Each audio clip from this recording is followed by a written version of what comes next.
अरे हाँ दादाजी, मैं समझ गया आपकी बात। मैं गांव में सुबह ही आऊंगा, रात को नहीं आऊंगा। और अगर कोई अनजान इंसान दिखेगा तो मैं उसे नहीं टोकूंगा।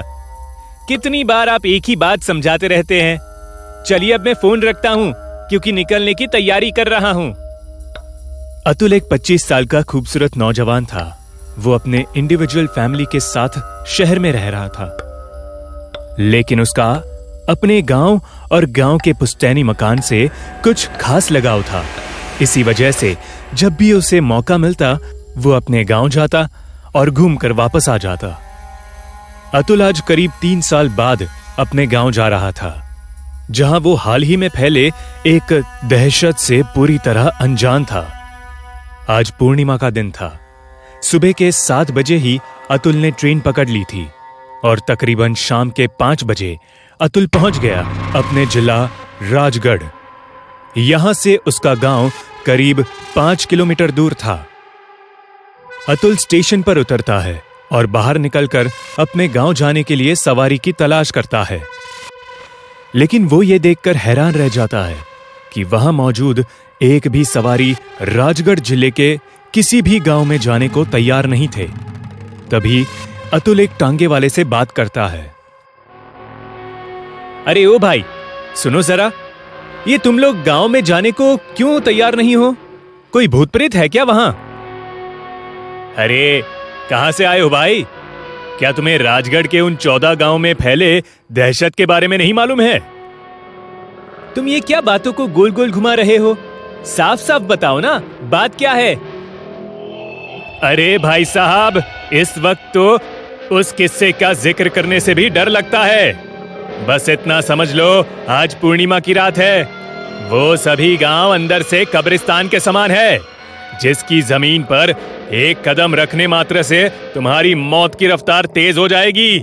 मत जाना आज वहां। इतना कहते हुए वो टांगा वाला घबराकर वहां से भाग जाता है। अतुल उस टांगे वाले की कही बात को समझने की कोशिश करता है। फिर वो खुद से बोल पड़ता है, इन गांव वालों को कोई काम धंधा है नहीं, बस एक मसाला मिलना चाहिए। इनको तो लगता है हम शहरी लौंडे इनकी तकिया सुनी बातों से डर जाएंगे। अतुल अपने मन में इतना बड़बड़ाता हुआ आगे चल देता है। उसके हाथ में उसका एक सूटकेस था, जिसे लिए अतुल बिना किसी सवारी के पैदल ही गांव की तरफ चल देता है। उसका रास्ता भयानक जंगलों से होकर गुजरना था। अतुल का शुरुआती कुछ समय सही बीता। वो सड़क खत्म करता हुआ अब गांव के उस जंगल में दाखिल होने ही वाला होता है कि तभी उसका फोन बज उठता है। ओ मैन, दादाजी का फिर से कॉल। अतुल दादाजी का कॉल उठाता है। अतुल बेटा, सही सलामत हो ना? आज की रात किसी होटल या लॉज वगैरह में गुजार लेना।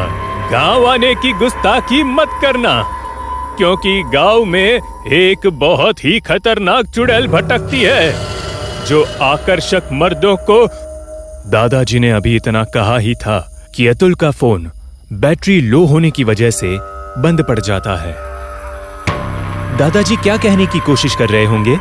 टांगे वाला और दादाजी दोनों की बात लगभग एक ही थी। तो कहीं सच में? नहीं, अब बस एक जंगल ही तो पार करना है। जल्दी जल्दी चलता हूं। अतुल अपने कदम तेज कर लेता है। कुछ देर बाद उसे एक तेज खुशबू आती है। वो अचानक उस खुशबू की तरफ आकर्षित हो जाता है और उसी तरफ जाने लगता है। वो कोई इत्र की खुशबू थी, बड़ी मनमोहक। अतुल उस इत्र के खुशबू की तरफ आकर्षित होता चला जाता है। वो एक शादी के मंडप जैसे दिखने वाले एक वीरान पड़े मंडप के पास जाकर रुकता है, जहां सामने उसे दुल्हन के जोड़े में खड़ी एक औरत दिखती है। अतुल पर वशीकरण हुआ था और इसी के चलते वो शादी के मंडप तक आ पहुंचा था। इसके बाद अतुल धीमे धीमे मंडप के अंदर दाखिल होता है और फिर उसके सामने खड़ी औरत उसे वरमाला पहनाती है और इसके ठीक बाद अतुल भी उस औरत को वो वरमाला पहनाता है। अतुल अपने आप विवाह की सारी रस्मों को करने लगता है। विवाह संपन्न हो जाने के बाद अतुल अचानक से बेहोश हो जाता है और जब उसकी आंख खुलती है तब वो होश में आ चुका था और अपने कंट्रोल में था। उसके पूरे शरीर में एक भयानक दर्द हो उठा था। अतुल उस दर्द से परेशान उठने की कोशिश कर रहा था, लेकिन ये क्या, अतुल के हाथ और पैर दोनों बिस्तर के दोनों किनारों से बंधे हुए थे। तभी उसे अपने सामने एक औरत घूंघट में आती दिखाई देती है। उस औरत को देखकर अतुल चीखने चिल्लाने लगता है, कौन हो तुम? मुझे इस तरह क्यों कैद कर रखा है? फिर वो औरत अपना घूंघट उतारती है। उसका चेहरा देखकर अतुल का पूरा शरीर कांपने लगता है। वो जले चेहरे वाली एक डरावनी औरत थी जिसकी आंखों की पुतलियां गायब थी और पूरे चेहरे से लाल खून झलक रहा था। इतने डरावने नजारे को देखकर अतुल कांपना शुरू कर देता है। कौन हो तुम? मुझे जाने दो, मुझे छोड़ दो।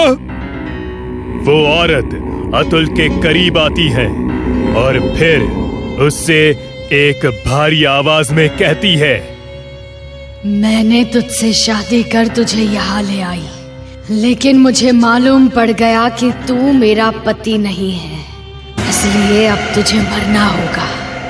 अब तुझे मरना होगा। मुझे मत मारो, छोड़ दो मुझे, जाने दो मुझे।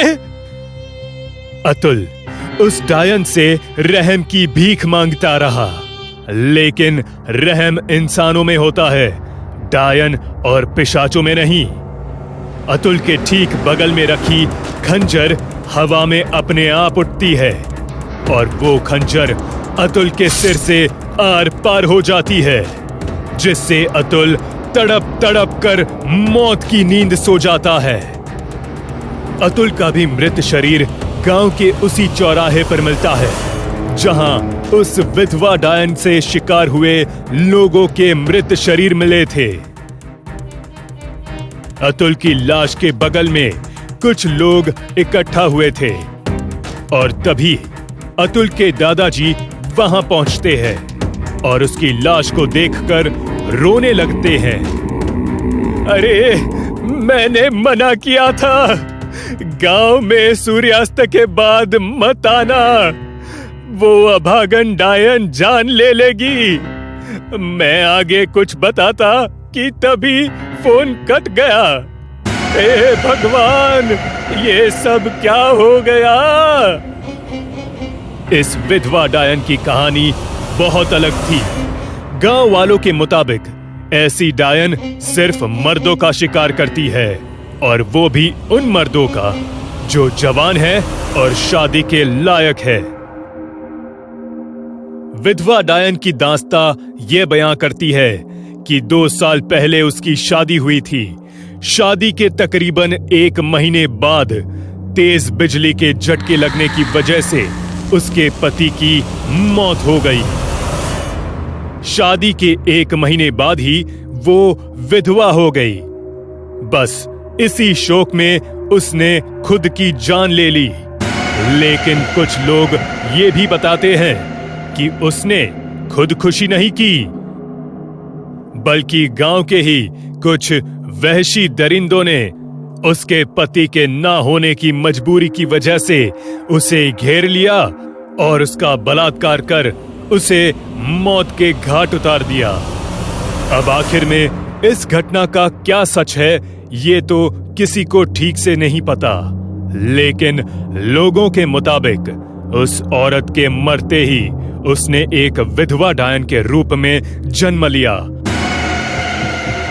और शाम ढलने के बाद वो राजगढ़ में छिप छिप कर नजर रखती है, और जैसे ही उसे कोई जवान युवक दिखता है उसे अपने इत्र के वश में करके उससे शादी करती है।